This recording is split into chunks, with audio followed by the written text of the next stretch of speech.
Hello everyone, welcome to the class. आप सभी का बहुत बहुत स्वागत है। फटाफट से कनेक्ट हो जाएं हमारे टीचिंग मंत्रा प्लेटफॉर्म से, जहां पर आपको टीचिंग एग्जाम से रिलेटेड जबरदस्त तरीके से जानकारी दी जाती है। आपको ऐसी कोई भी इंफॉर्मेशन नहीं है जो टीचिंग से रिलेटेड हो और आपको ना बताई जाए। साथ ही साथ टीचिंग एग्जाम से रिलेटेड हर सब्जेक्ट आपको यहाँ पर प्रोवाइड किया जा रहा है। अगर आप कोर्स परचेज करना चाहते हैं तो डेफिनेटली कोर्सेज भी टीचिंग मंत्रा एप्लीकेशन पर वहां पर अवेलेबल है।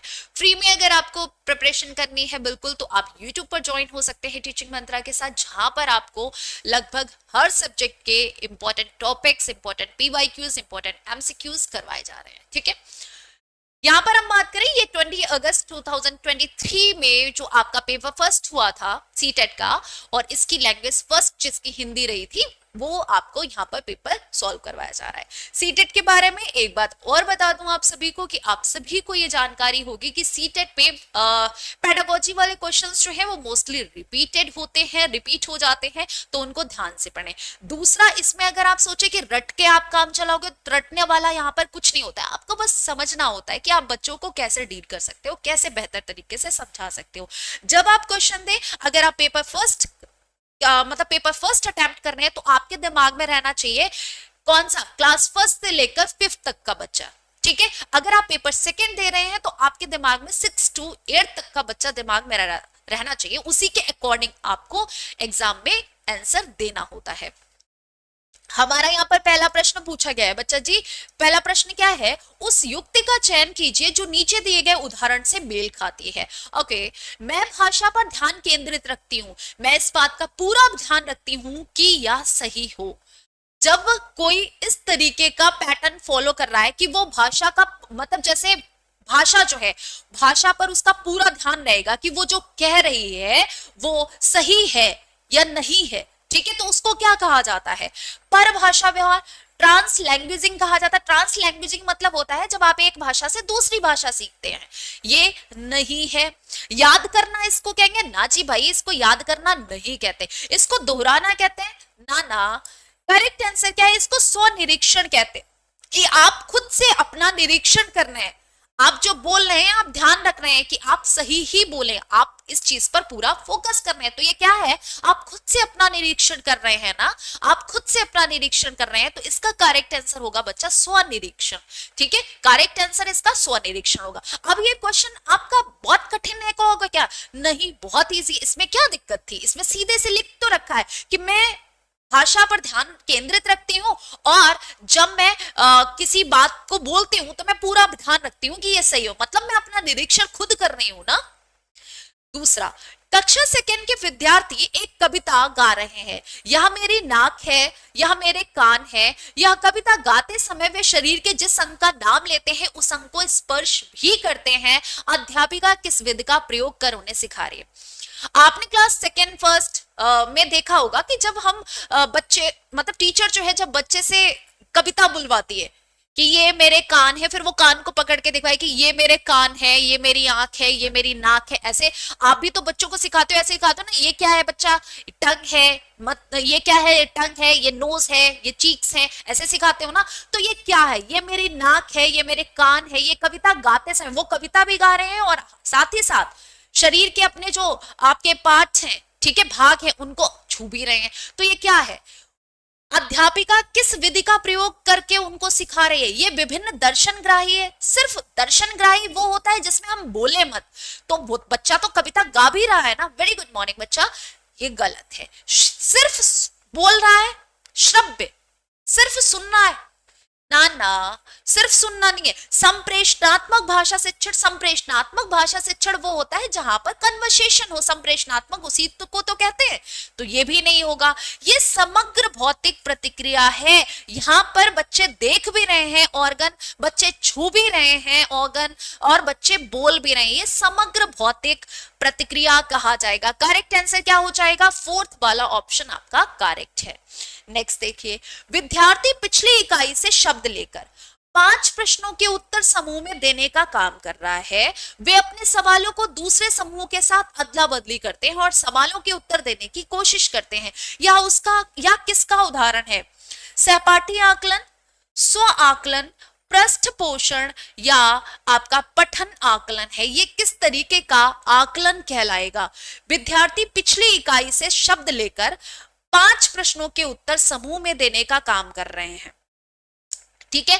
वे अपने सवालों को दूसरे समूहों के साथ अदला बदली करते हैं और सवालों के उत्तर देने की कोशिश करते हैं। ये किसका उदाहरण है?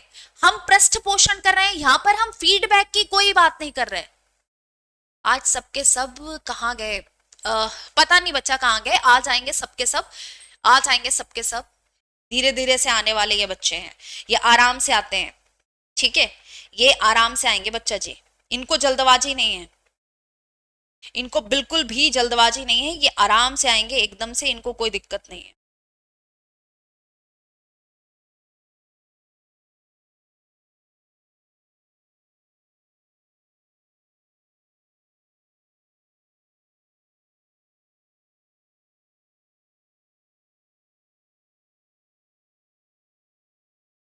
चलिए, सॉरी एक कॉल था बच्चा, जल्दी से बताओ। यहाँ पर देखो, यहाँ पर अगर हम बताएं, इसको हम स्व आकलन कहेंगे। स्व आकलन मतलब होता है खुद का आकलन करना, खुद का आकलन करना। तो यहाँ पर खुद का आकलन नहीं हो रहा है, यहाँ पर ये सहपाठी आकलन हो रहा है, एक दूसरे से अदला बदली करके कर रहे हैं। तो ये क्या है? ये सहपाठी का आकलन है, ये सहपाठी आकलन कहलाएगा, ये ध्यान रखना। मुझे यह काम बहुत ही पसंद है जब अध्यापिका मुझे एक कार्ड देती है जिस पर कोई शब्द या वाक्य लिखा होता है, मैं उससे संबंधित अभिनय करती हूँ और समूची कक्षा उस शब्द वाक्य के बारे में अनुमान लगाती है। शिक्षार्थी की प्राथमिकताओं के साथ शिक्षार्थी की टिप्पणी की पहचान कीजिए। बच्चा यहाँ पर पूछा गया है कि एक बच्चा, आपने देखा होगा कि बच्चे हैं, बच्चों को प्ले कार्ड मतलब एक कार्ड होता है, उस पर जैसे हमने नाम लिख दिया, हमने लिख दिया डांस, ठीक है, या हमने लिख दिया खाना बनाना, या हमने लिख दिया चाय बनाना, या हमने लिख दिया सोना, ठीक है। अब जो बच्चे को मैं चिट दूंगी वो बच्चा वैसा ही, मतलब जैसे मैंने कह दिया सोना, बच्चा ऐसे करके कर रहा है। तो अब बाकी बच्चों को समझना है कि ये कौन सी एक्टिविटी है, ये कौन सी एक्टिविटी है, ये बाकी बच्चों को समझना है। अब आपसे पूछा गया कि शिक्षार्थी की प्राथमिकताओं के साथ शिक्षार्थी की टिप्पणी की पहचान कीजिए। जब मैं गतिबोधक तरीके से संलग्न रहती हूं तो मुझे भाषा अच्छी तरह से याद रहती है। जब मैं देखती हूं तो मुझे भाषा अच्छी तरह से याद रखती है। जब मैं सुनती हूं तो मुझे भाषा अच्छी तरह से याद रहती है। जब मैं कार्ड से वाक्य को याद करती हूं तो मुझे भाषा अच्छी तरह से याद करने वाली यहां पर कोई बात नहीं है। तो वाक्य में कोई याद करती हूं, गलत। भाषा सुनती हूं, सुनकर भी नहीं।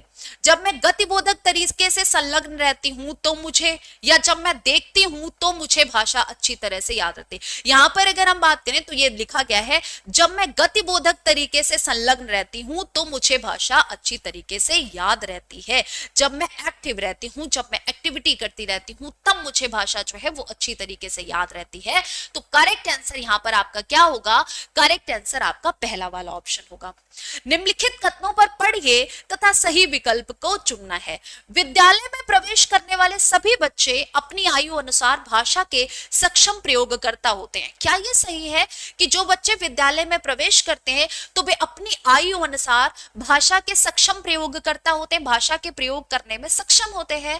भाषिक और सांस्कृतिक विविधता के कारण वे अपनी योग्यताओं का प्रदर्शन नहीं कर पाते। क्या ये सही है?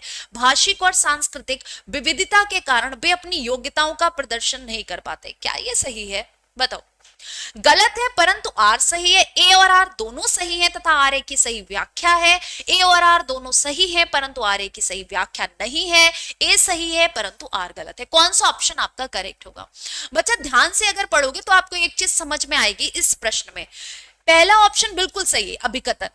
देखो, बच्चा पहला उसका जो सीखने वाला स्थल है वो कौन सा है? बच्चा सबसे पहले कहाँ सीखता है? अपने परिवार में सीखता है। वो मतलब अनौपचारिक शिक्षा वो अपने परिवार से लेके ही आता है विद्यालय में औपचारिक शिक्षा लेने। अनौपचारिक शिक्षा उसको अपने परिवार में दी गई है, वो विद्यालय जाता है अनौपचारिक शिक्षा लेने, ठीक है। यहां पर अगर औपचारिक शिक्षा लेने, ठीक है। अनौपचारिक तो वो घर से सीख के आया है, उसको पता है, वो बोलना जानता है, वो चीजें भी कहीं ना कहीं उसको घर पे सिखाया गया है। भाई ये क्या है, वो क्या है, किससे कैसे करना है, बैठना कैसे है, ठीक है, किसको क्या कहते हैं, तो उसको बेसिक जानकारी जो है वो घर से है। तो आप अगर कहें आयु अनुसार भाषा के सक्षम प्रयोगकर्ता होते हैं। जी हाँ, ये स्टेटमेंट बिल्कुल सही है। लेकिन अगर हम कहें भाषिक और सांस्कृतिक विविधता के कारण वे अपनी योग्यताओं को प्रदर्शित नहीं कर पाते, ये गलत है, ये गलत है। उनको अगर मौका दिया जाता है, उनको अगर शिक्षा जो शिक्षण दे रहा है वो अगर प्रॉपर तरीके से बैलेंस बिठाता है तो वो बिल्कुल अपनी योग्यताओं का प्रदर्शन करते हैं, वो बिल्कुल अपने योग्यताओं का प्रदर्शन करते हैं। भाषा या सांस्कृतिक विविधता स्कूल में, विद्यालय में आने के बाद उनके विकास में रोड़ा नहीं बन पाती है। क्यों? क्योंकि हमारे विद्यालय में समावेशी शिक्षा का प्रावधान है, विद्यालय में समावेशी शिक्षा का प्रावधान है। तो यहां पर क्या हो जाएगा, ए सही है परंतु आर गलत है। ए सही है परंतु आर क्या है, गलत है। कक्षा 5th का मंजीत अपने अध्यापक से अलग शैली में बात करता है, ठीक है, अपने मित्रों से कुछ अलग तरह से और 2 वर्षीय बच्चे से कुछ अलग तरह से बात करता है। इसका तात्पर्य हुआ कि मंजीत जानता है सामाजिक स्थितियों में भाषा का प्रयोग किस तरह से करना है, भाषा के इस गुण को किस रूप में जाना जाता है। बच्चा देखो, अगर कोई 5th 6th क्लास का वेरी वेरी गुड, अगर आपका मैं बात करूं यहाँ पर, अगर जैसे 5th क्लास का कोई बच्चा है, आपको अच्छे से पता है वो टीचर से बहुत ही स्मूथली, बहुत ही प्यार से, बहुत ही अच्छी तरीके से बात करेगा कि कैसे हैं आप, मैंने अपना होमवर्क कर लिया है, ये वो, ठीक है। वहीं अगर 2 साल का बच्चा हो तो उसको पता है कि छोटे बच्चे से कैसे बोलना है। बोलते हो ना कितने प्यार से, अले ये मेरा प्यारा बाबू है, ऐसे करके बोलते हो ना।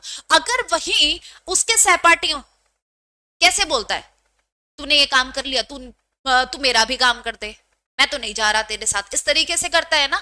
तो इसका मतलब क्या है, उसको पता है कि भाई समाज में मतलब टीचर से कैसे बिहेव करना है, छोटे बच्चे से कैसे बिहेव करना है, हम उम्र है कोई तो उससे कैसे बिहेव करना है, वो जानता है। तो ये क्या कहलाता है, ये कहलाता है आपका उपयोगितावादी, अर्थगत, प्रकृतिवादी, वाकगत। तो इसको क्या कहा जाएगा बताओ। इसको प्रकृतिवादी तो आप बिल्कुल भी नहीं कह सकते, नहीं कह सकते। वाकगत कहोगे या अर्थगत कहोगे, बताइए। उपयोगितावादी भी नहीं कह सकते, इसको अर्थगत कहोगे। और इसको क्या कहते हैं, व्यवहारवाद। इसको व्यवहारवाद कहते हैं कि पता है कि कैसा बिहेव करना है। तो यहां पर क्या हो जाएगा, यहां पर आपका करेक्ट आंसर जो है वो क्या होगा बताइए। अर्थगत कहोगे या उपयोगितावाद कहोगे, डी वाला ऑप्शन, ओके।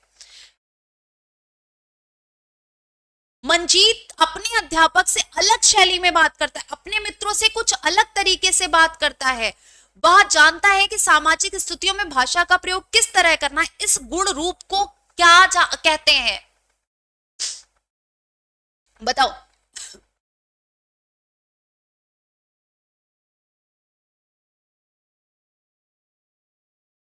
फटाफट से, ना ना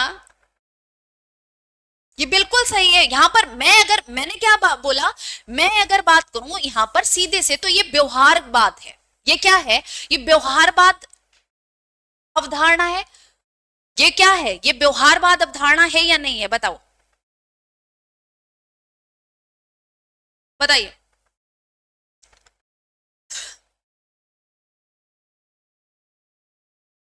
इसको उपयोगितावाद कहेंगे। यहां पर अगर हम बात करें तो ये क्या कहलाएगी, ये उपयोगितावाद कहलाएगी।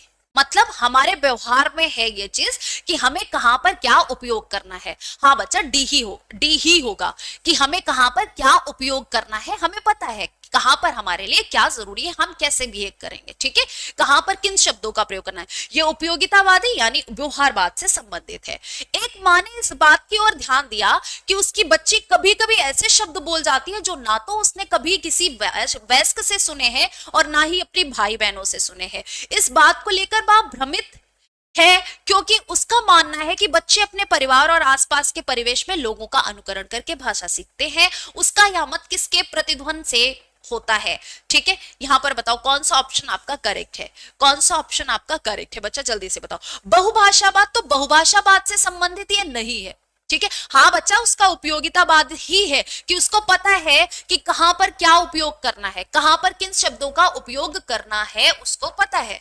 यहां पर हम बात करें उसका यामत किस प्रतिध्वनि से या मेल खाना होता है, बहुभाषावाद से नहीं। ये प्रकृतवाद है, ये सहजवाद है, जैसे एक बच्चा है, जैसे आपके घर में कोई छोटा बच्चा है, आपने देखा होगा आपके घर पे जैसे कोई भी ऐसे शब्द मेको तेको नहीं बोला जाता है, ठीक है, आपके पेरेंट्स भी नहीं बोलते हैं, आप भी नहीं बोलते हैं, आप उसके बड़े भाई या बहन हैं आप भी नहीं बोलते हैं, आपके आसपास की सोसाइटी भी नहीं बोलती है, पर वो बच्ची 2 साल की बात करूं मैं या 3 साल की मतलब 5-6 साल की बच्ची उन शब्दों का प्रयोग कर रही है कि मेरे को ये दे दो, मैं तेरे को क्या चाहिए, तो आपके दिमाग में क्या आएगा बताओ? क्योंकि सबको पता है कि बच्चे परिवार और अपने आसपास के माहौल से ही सीखते हैं, तो इसको क्या कहा जाएगा? ये व्यवहारवाद कहलाता है। ये क्या कहलाता है? ये व्यवहारवाद कहलाता है। क्या कहलाता है? ये व्यवहारवाद कहलाता है। ठीक है, ये मत जो है वो क्या कहलाता है कि हम अपने परिवार और आसपास के परिवार में लोगों से सीखते हैं, यह मत मेल खाता है व्यवहारवाद से। कौशलों के उस समूह को क्या कहेंगे जो बच्चे औपचारिक पठन निर्देश शुरू करने से पहले विकसित कर लेते हैं?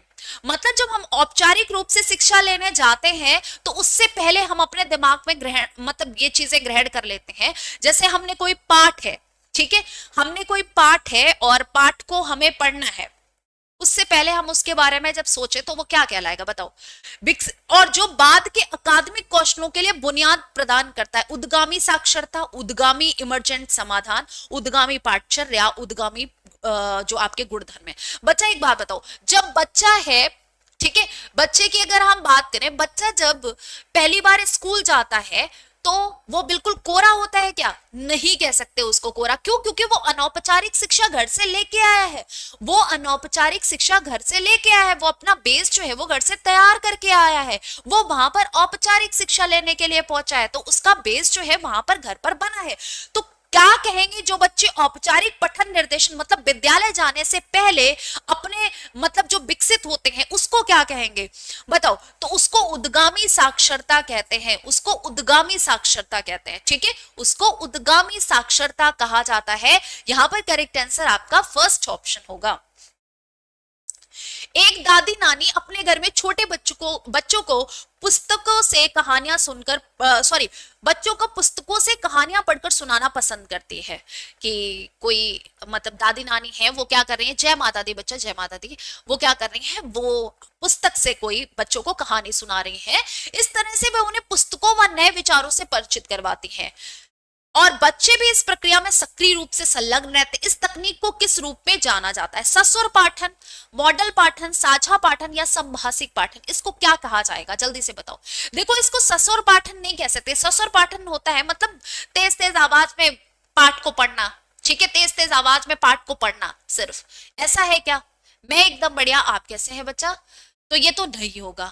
यहां पर हम बात करें मॉडल पठन नहीं, साझा पठन नहीं, इसको संभाषित पाठन कहते हैं कि दादी नानी जो है वो उस बुक से बच्चे को चैप्टर पढ़ा रही है और बच्चे सीख रहे हैं। इसको सस्वर पाठन नहीं कहेंगे मेरा बेटा, इसको सस्वर पाठन नहीं कह सकते। सस्वर पाठन मतलब होता है कि तेज तेज आवाज में उस चीज को प्रोनाउंस करना, उच्चारित करना, ऐसा नहीं है।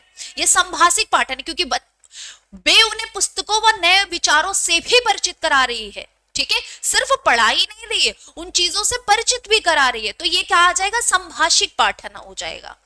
पठन सिखाने का वह उपागम जिसमें मूल तत्वों जैसे वर्ण और स्वनिम शुरू किया जाता है और जिसमें बच्चों को यह सिखाया जाता है कि समग्र रूप से पठन सीखने से पहले स्वनिम को शब्द से मिलाया जाता है, यह उपागम को क्या कहेंगे? मतलब कल ऐसा क्वेश्चन भी पूछा गया था, मैंने आपको बताया था सबसे पहले बच्चा क्या सीखता है? सबसे पहले बच्चा ध्वनि सीखता है।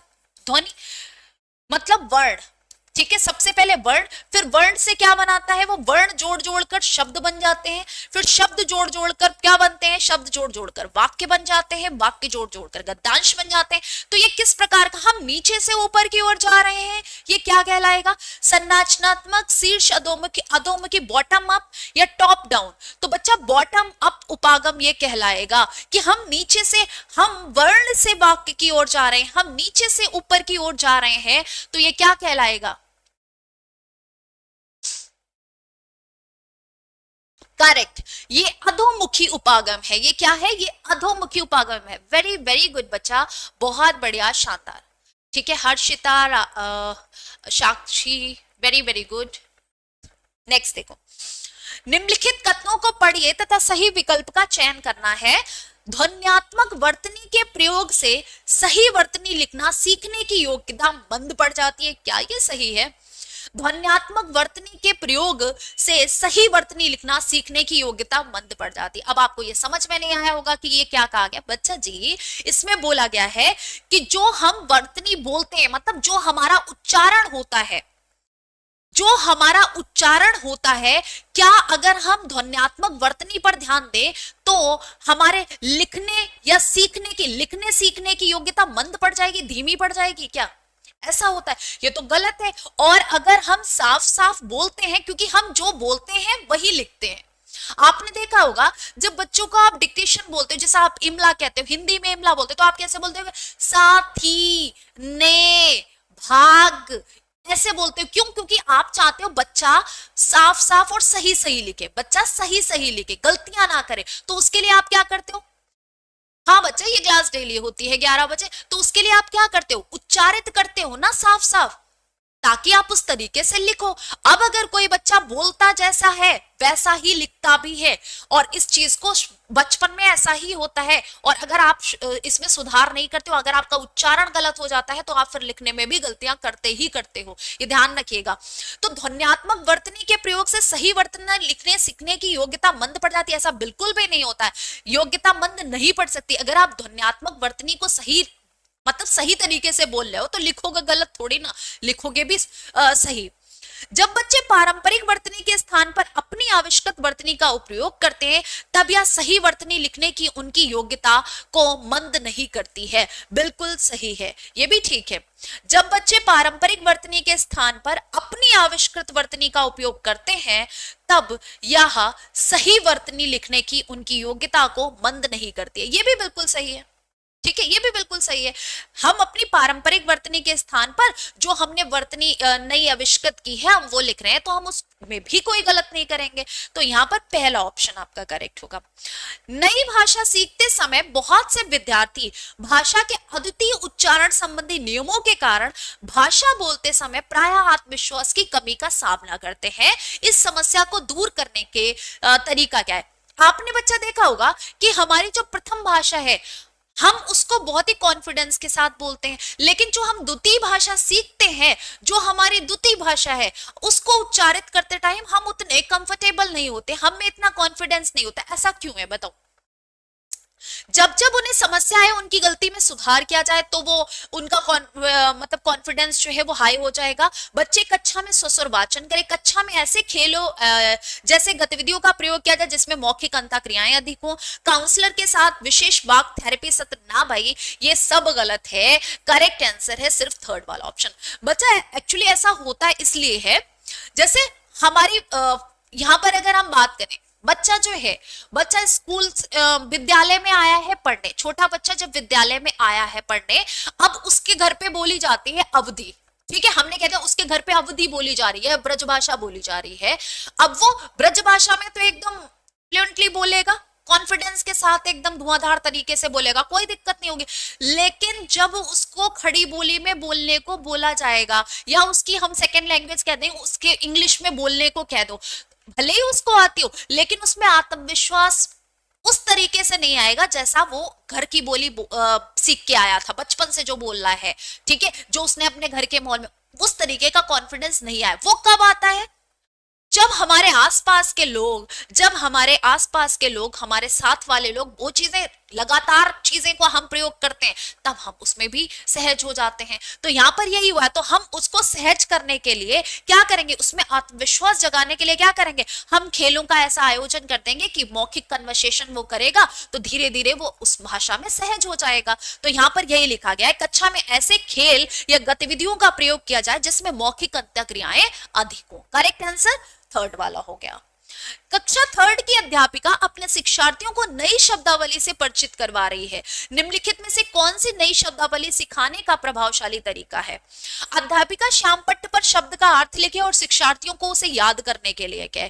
पहली बात तो हमारी जो शिक्षा प्रणाली है उसमें रट्टा प्रणाली है ही नहीं, याद करने जैसा कुछ नहीं है, तो ये हटा दो। अध्यापिका शब्दों के विलोम शब्द बताए और बच्चों की भाषा में उन शब्दों के अर्थ बताए। ना भाई, अध्यापिका बच्चों को शब्दों को ठोस परिभाषा बताए, नहीं। अध्यापिका स्थिति विशेष के अनुसार, बिल्कुल अध्यापिका स्थिति विशेष के अनुसार उस शब्द का अर्थ समझाने की कोशिश करे कि वैसी सिचुएशन में, कौन सी सिचुएशन में कौन सा शब्द प्रयोग होगा। जैसे कोई उनके सामने स्थिति बनेगी और आप तब उनको वो शब्द बताएं तो उनको याद रहेगा। आप शब्द और अर्थ उनको रटाएं तो उनको चीजें दिक्कत करती हैं। ठीक है, यहां पर करेक्ट आंसर फोर्थ वाला ऑप्शन होगा, ध्यान रखेंगे। ठीक है, नेक्स्ट देखो, भाषा सीखना किससे संबंधित है? जो हम भाषा सीखते हैं वो किससे संबंधित है, उसको क्या कहा जाएगा? जल्दी से बताएं। जो हम भाषा सीखते हैं उसको क्या कहा जाता है? फटाफट से बताओ। भाषा सीखना किससे संबंधित है?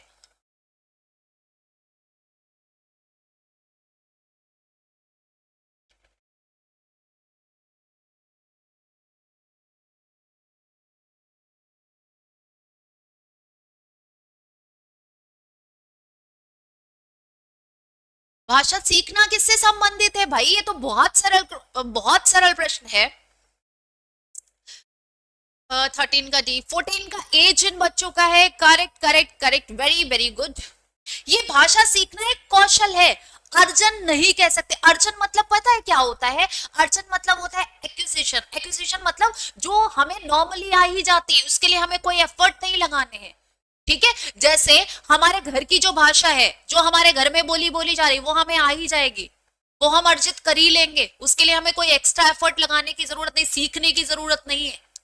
ठीक है, तो दोनों में अंतर है, दोनों में अंतर है। अब जैसे अगर हम इंग्लिश सीख रहे हैं तो ये हमारा कौशल है कि हम इंग्लिश सीख रहे हैं, लेकिन जो हमारी मदर टंग है, जो हमारे घर में बोली जा रही है, वो तो हमें आ ही जाएगी, वो तो हम सुनकर सीख लेंगे, अर्जित कर लेंगे। तो ये ध्यान रखेंगे। यहां पर करेक्ट आंसर फर्स्ट ऑप्शन होगा। पठन के तरीकों का पाठक को क्या करना चाहिए से मिलान करना है, बताइए।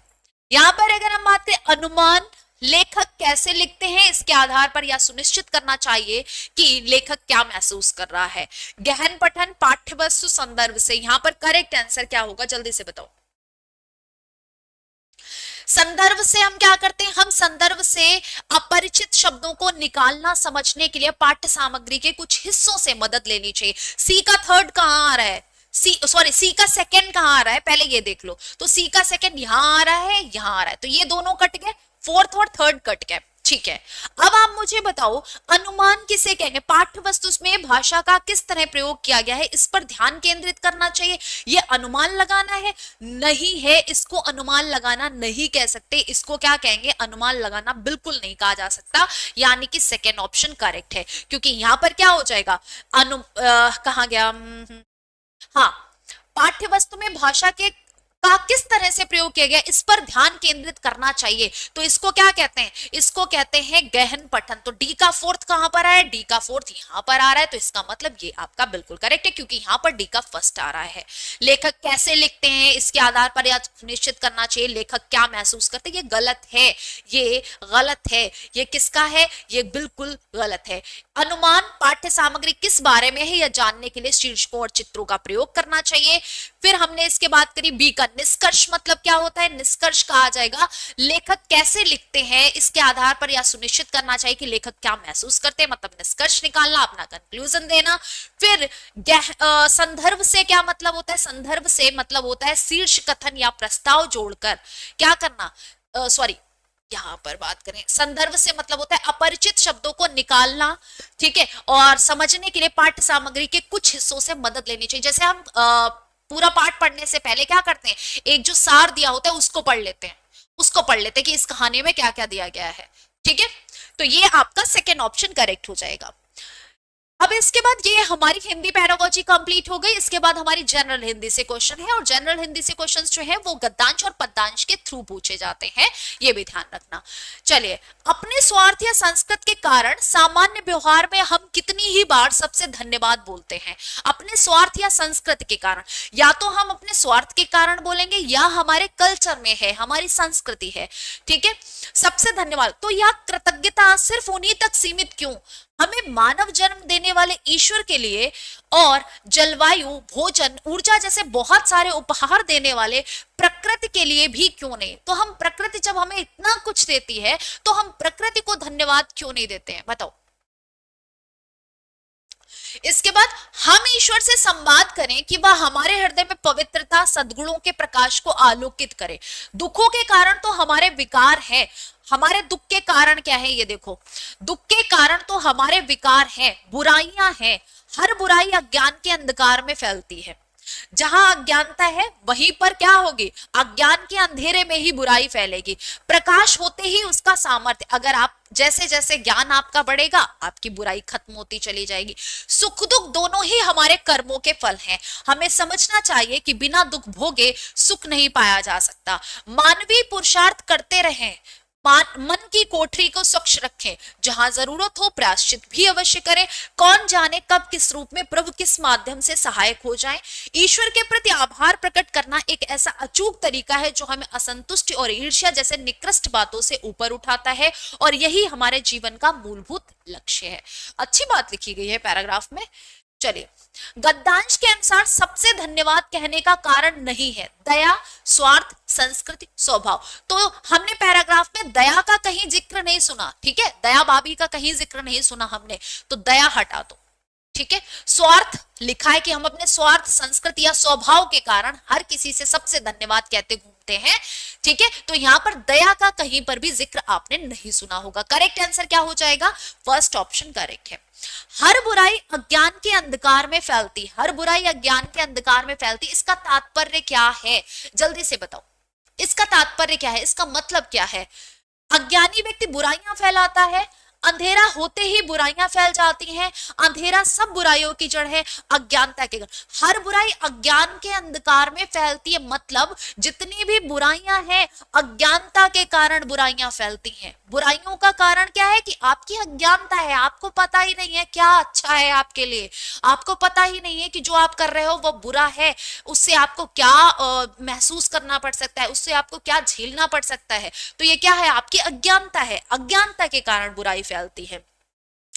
सुख दुख का कारण क्या है, सुख दुख के कारण बेटा आपके अपने कर्म है, आपके कर्म जैसे होंगे आपको उसी के अनुसार सुख मिलेगा और उसी के अनुसार दुख मिलेगा। अब बोए पेड़ बबूल के आम कहां से हुए, मतलब अगर आप कांटे बोओगे किसी के लिए तो आप उम्मीद ये तो नहीं कर सकते ना कि आपके लिए फूल रास्ते में बिछे होंगे, तो ये आपके अपने कर्म है, ये आपके अपने कर्म है। यहां पर सुख दुख का कारण क्या है, सुख दुख का कारण कर्म है। देखो पैराग्राफ की अगर बात की जाए, पैराग्राफ इजी ही आते हैं, गद्यांश इजी ही होते हैं, पठित गद्यांश बहुत टफ नहीं होते, बस थोड़ा सा दिमाग लगाना है। और गद्यांश का सॉल्व करते टाइम एक चीज अपने दिमाग में रखनी, अपना दिमाग नहीं लगाना है, गद्यांश से ही उत्तर देना है।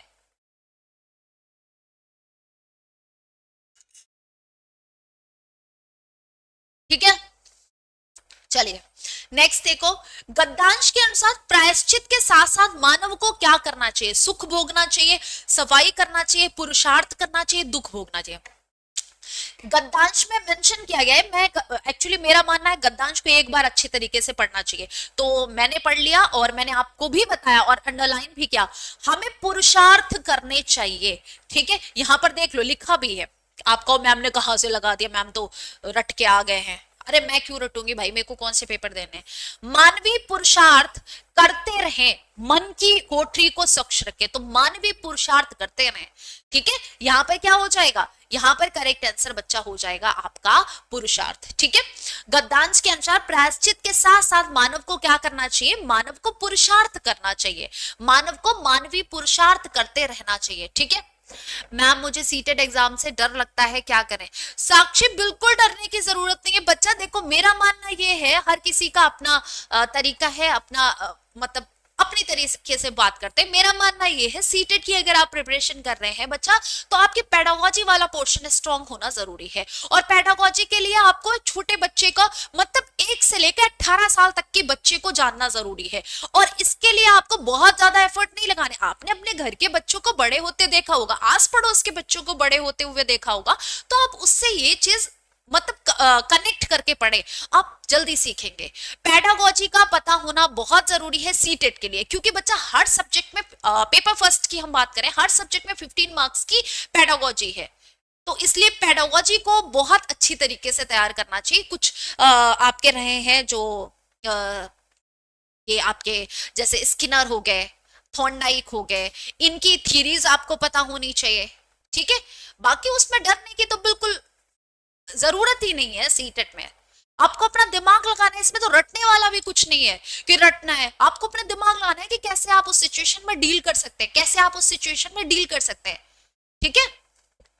और सबसे बड़ी बात, पीवाईक्यूज बढ़िया तरीके से कर डाले, पीवाईक्यूज बढ़िया तरीके से, क्योंकि पीवाईक्यूज रिपीट होते हैं, सीटेट में पीवाईक्यूज रिपीट होते हैं, ये भी बता दूं मैं। ये हो गया पुरुषार्थ। अब देखो, मन की कोठरी को स्वच्छ रखने से क्या तात्पर्य? मन सब विकारों का कारण है, मन को नियंत्रण में रखना, मन से बुरे भाव को निष्कासन, मन के अनुसार कार्य करना। मन की कोठरी को स्वच्छ रखे मतलब है मन से बुरे भाव का निष्कासन। मन में जो आपकी बुराइयां व्याप्त है, मन में जो बुरे भाव है, मन में जो बुरे आचरण है, उनको दूर कर दें, ठीक है। पेडागोजी सही है, इट मींस आपकी सीटेट बढ़िया से हो जाएगा, देख लेना। जीवन का मुख्य लक्ष्य क्या है?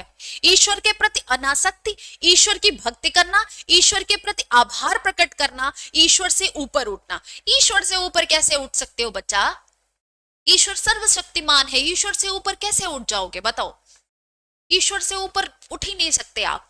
ईश्वर की भक्ति करना सिर्फ जीवन का मुख्य लक्ष्य नहीं है, ईश्वर के प्रति आभार प्रकट करना जो है वो जीवन का मुख्य लक्ष्य है, ठीक है। ईश्वर के प्रति आभार प्रकट करना कि उन्होंने हमें सब कुछ दिया है। कई लोग आपने देखे होंगे जो रोना रोते रहते हैं, ये नहीं दिया वो नहीं दिया, अरे जो दिया है उसका तो पहले शुक्रिया अदा करो। स्वार्थ का विलोम क्या होता है? स्वार्थ, स्वार्थ का विलोम क्या होगा?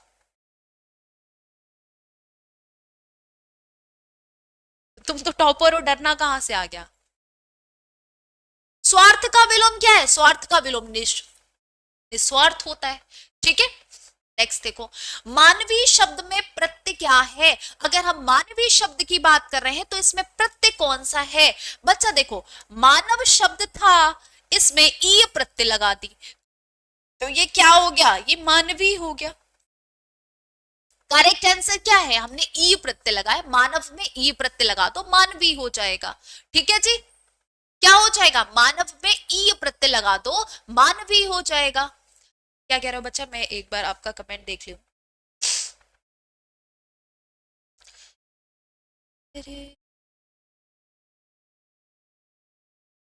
एक सेकेंड रुकना बच्चा। मानवीय शब्द में कौन सी प्रत्यय है? बता दिया ना, ये तो हो गया। हाँ मैम, युद्ध से पीवाईक्यू लगा रही हूँ बट कुछ आंसर गलत भी हैं, तो युद्ध से ही प्रैक्टिस करना है क्योंकि सारे बुक में कुछ ना कुछ गलत आंसर दिए होते हैं। साक्षी देखो, हर बुक पे, इवन मैंने खुद हिंदी की बुक्स लिखी हैं, हिंदी की बुक लिखी है बच्चा, कई प्रैक्टिस सेट बनाए हैं बच्चा। होता है ये क्योंकि हम इतना सारा कंटेंट लिखते हैं ना, तो कई बार ऐसा होता है कि हमने बाय मिस्टेक आंसर जो है ए की जगह बी हो गया, हमारा बी की जगह हमने डी लिख दिया। तो हर बुक में ऐसी कोई बुक नहीं है जिसको आप, मैं ऐसा मानती हूं पर्सनली, ऐसी कोई बुक नहीं है जिसमें कोई एरर नहीं है।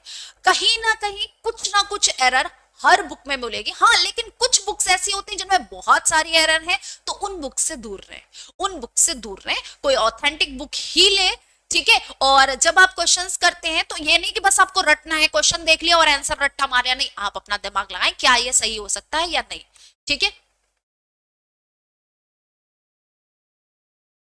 ये ध्यान रखना।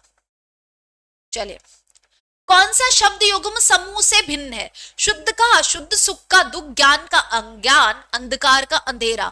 तो शुद्ध अशुद्ध विलोम शब्द सही है, सुख दुख विलोम शब्द है, ज्ञान अज्ञान, अंधकार अंधेरा नहीं। अंधकार अंधेरा आपस में पर्यायवाची है, तो ये अलग है, ये अलग है, ये ध्यान रखना। यहाँ पर करेक्ट आंसर क्या हो जाएगा? फोर्थ वाला ऑप्शन आ जाएगा, ठीक है। यहाँ पर फोर्थ वाला ऑप्शन आपका करेक्ट होगा, ठीक है। नमस्ते सुमित, कैसे हैं आप? नेक्स्ट देखो, ये दे रखा है आपका पद्यांश। आया समय उठो तुम नारी, युग निर्माण तुम्हें करना है, आजादी की खुदी नींव में तुम्हें प्रगति पत्थर भरना है, अपने को कमजोर न समझो, जननी हो संपूर्ण जगत की, गौरव हो। कविता का मुख्य स्वर क्या है? गौरव गाथा है, ये युग निर्माण है, स्त्री शक्ति है, यह स्वतंत्रता है। तो बच्चा स्त्री शक्ति के बारे में बात की गई है, इतना तो आप सभी समझ सकते हैं, ठीक है। अरे बिल्कुल बिल्कुल बच्चा, आप सभी जो है बढ़िया तरीके से पेपर दें, आप सभी का सिलेक्शन हो, हर टीचर यही चाहता है बच्चा। कविता का मुख्य स्वर क्या है? कविता का मुख्य स्वर स्त्री शक्ति है। स्त्री शक्ति के बारे में ही तो बताया गया है कविता में, और क्या बताया गया है, ठीक है। यहाँ पर क्या हो जाएगा? यहाँ पर करेक्ट आंसर हो जाएगा बच्चा कौन सा? Third option. कविता के अनुसार स्वतंत्रता प्राप्ति में स्त्री की भूमिका क्या है? औसत, संज्ञान योग्य, नगण्य या अप्रासंगिक? जल्दी से बताओ।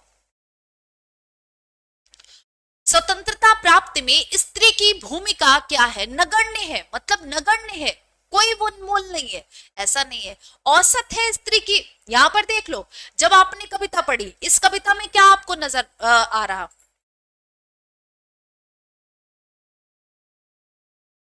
बताओ।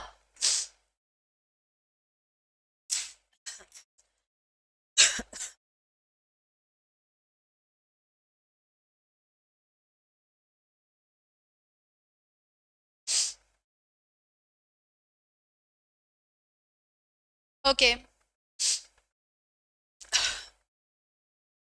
बताओ जल्दी से। आपने जो अभी कविता पढ़ी उसमें क्या समझ में आया? हाँ से बदल गया। हाँ, स्त्री की स्वतंत्रता प्राप्ति में स्त्री की भूमिका नगण्य नहीं भाई, नगण्य भूमिका नहीं दिखाई गई है, अप्रासंगिक है। क्यों अप्रासंगिक है? औसत नहीं, संज्ञान योग्य है। ठीक है, संज्ञान, स्त्री की योग्य जो भूमिका है वो क्या है? संज्ञान योग्य है। यहाँ पर करेक्ट आंसर क्या हो जाएगा? यहाँ पर करेक्ट आंसर, बिल्कुल करें, प्रैक्टिस कर सकते हैं आप, बिल्कुल कर सकते हैं। स्त्री के लिए किस विशेषण का प्रयोग नहीं किया गया है? सबला, नीव, अबला, गौरव। स्त्री के लिए किस विशेषण का प्रयोग नहीं किया गया? स्त्री के लिए गौरव शब्द का भी प्रयोग किया गया। यहां पर देख लो, यहां पर अगर आपको समझ में आए तो यहां पर देखो, आपको समझ में आएगा भाई, गौरव हो तो किया गया है, और क्या किया गया है? और क्या किया गया है? क्या क्या था? नीव शब्द का प्रयोग किया गया है, बिल्कुल किया गया है। सबला शब्द का प्रयोग किया गया है, बिल्कुल किया गया, लेकिन अबला शब्द का प्रयोग नहीं किया गया है। जब आप पंक्तियां देखोगे, पंक्तियों में कहीं पर भी अबला शब्द का प्रयोग नहीं किया गया है, तो यहां पर करेक्ट आंसर क्या हो जाएगा? अबला का प्रयोग नहीं किया गया है। स्त्री की निर्माणकारी शक्ति का भाव कविता की किस पंक्ति में निहित है? युग निर्माण तुम्हें करना है, आजादी की खुदी नींव में, जननी हो संपूर्ण जगत की, कमजोर न समझो। स्त्री की निर्माणकारी शक्ति का भाव कहां पर दिया है? बताओ। युग निर्माण तुम्हें करना है, स्त्री के निर्माणकारी शक्ति का भाव कहां पर दिया है? कि पूरे युग का निर्माण किससे होना है? तुमसे होना है। तो यहां पर करेक्ट आंसर क्या हो जाएगा? जल्दी से बताओ, कहां से होगा? कि युग निर्माण जो है, आने वाला कल जो है, वो तुम्हें ही निर्मित करना है। कविता के अनुसार स्त्री को गौरव गान करते रहना चाहिए, पत्थर भरने का कार्य करना चाहिए, स्वयं की शक्ति को पहचानना ही चाहिए, जननी के ही रूप में रहना चाहिए? नहीं, कविता के अनुसार स्त्री को अपनी शक्तियों को पहचानना चाहिए। ठीक है, यहाँ पर क्या हो जाएगा? बिल्कुल यहाँ पर करेक्ट आंसर आप सभी का क्या होना चाहिए? कि भाई कविता के अनुसार स्त्री को अपनी शक्तियों को पहचानना चाहिए। सिर्फ जनन करने के लिए जननी बनकर ही नहीं रह जाना है कि जनन कर दिया, बच्चे को जन्म दे दिया, उसके बाद बस वही ठहर गए। ठीक है, ना ही गौरव गान करते रहना चाहिए, ना ही पत्थर भरने का, यहाँ पर स्वयं की शक्ति को पहचानना है। जननी हो संपूर्ण जगत की पंक्ति में कौन सा अलंकार है? यह अनुप्रास है, उपमा है, रूपक है या यमक है? जल्दी से बताओ। जननी हो संपूर्ण जगत की, यहां पर कौन सा अलंकार है? तो बच्चा यहां पर देखो, सीधी सी बात यहां पर है, ये यमक अलंकार हो नहीं सकता। क्यों नहीं हो सकता? क्योंकि यमक अलंकार में एक शब्द एक से अधिक बार आएगा और हर बार अर्थ अलग देगा, ऐसा यहां पर कुछ नहीं दिख रहा। रूपक अलंकार में उपमेय उपमान को एक मान लिया जाता है, उपमेय में उपमान का भेद रहित आरोप होता है। ठीक है, तो यहां पर ऐसा भी नहीं। उपमा अलंकार वहां होता है जहां पर उपमेय की उपमान से तुलना की जाती है, और तुलना करने के लिए समसासी से सरिस जैसे शब्दों का प्रयोग किया जाता है, जो कि नहीं है। ठीक है, यहां पर क्या है? ये अनुप्रास अलंकार का उदाहरण होगा। ना ना, जा जा वर्ण की आवृत्ति हुई है, इसलिए यहां पर अनुप्रास अलंकार के अलावा कोई अलंकार नहीं दिखेगा, ये ध्यान रखना। तो ये था आपका आज का लास्ट क्वेश्चन। आई होप आपको ये पेपर समझ में आया हो। ये 20 अगस्त 2023 में जो आपका पेपर हुआ था, पेपर फर्स्ट, उसका सोल्यूशन था। ठीक है, और मैं बार बार बोल रही हूँ, पेडागोजी वाले क्वेश्चंस रिपीट भी बहुत होते हैं, तो उनको ध्यान से पढ़ें। जब आपको यहाँ पर करवाया जाता है बच्चा, तो ध्यान से पढ़ें। ठीक है, और देखो जो बच्चे सोचते हैं कि अरे भाई ऐसे करने इतना पढ़ने से काम कैसे चल जाएगा, बच्चा अगर आप डेली एक एक घंटा एक एक सब्जेक्ट को देते हैं तो डेफिनेटली आप बढ़िया करेंगे, बेहतर करेंगे। बस रेगुलरिटी आपको बनाए रखनी है, ठीक है, आपको रेगुलर रहना है। ऐसा नहीं है कि आज चले आए फिर 4 दिन छुट्टी मार ली, फिर 5वें दिन चले आए, फिर 10 दिन नहीं आए, फिर जब एग्जाम देने जाते हैं फिर कहते हैं कि मेरा एग्जाम अच्छा नहीं गया, ये तो मैंने पढ़ा ही नहीं था, ये तो मैम ने पढ़ाया ही नहीं था। बेटा पेडागोजी भी बहुत अच्छी तरीके से करवाई जा रही है, आपको साइंस भी करवाई जा रही है, आपको मैथ्स रीजनिंग की क्लासेस मिल रही हैं, हिंदी की क्लासेस प्रॉपर तरीके से मिल रही हैं। तो आप अगर यहाँ पर टीचर एफर्ट लगा रहा है तो आप अपनी तरफ से भी एफर्ट लगाएं, ठीक है, आपका अपनी तरफ से एफर्ट लगाना भी बहुत जरूरी है। Thank you so much, bye, all the best बच्चा, मिलते हैं हम नेक्स्ट क्लास में, तब तक के लिए राधे राधे, जय Hind, thank you so much. कुछ हार्ड नहीं है, सीटेट तो टेट से बहुत सरल है बच्चा, कैसी बातें कर रहे हो। सीटेट तो टेट से बहुत सरल है, इसमें तो आप अपने दिमाग इस्तेमाल करके कॉमन सेंस से भी क्वेश्चंस को सही कर सकते हो।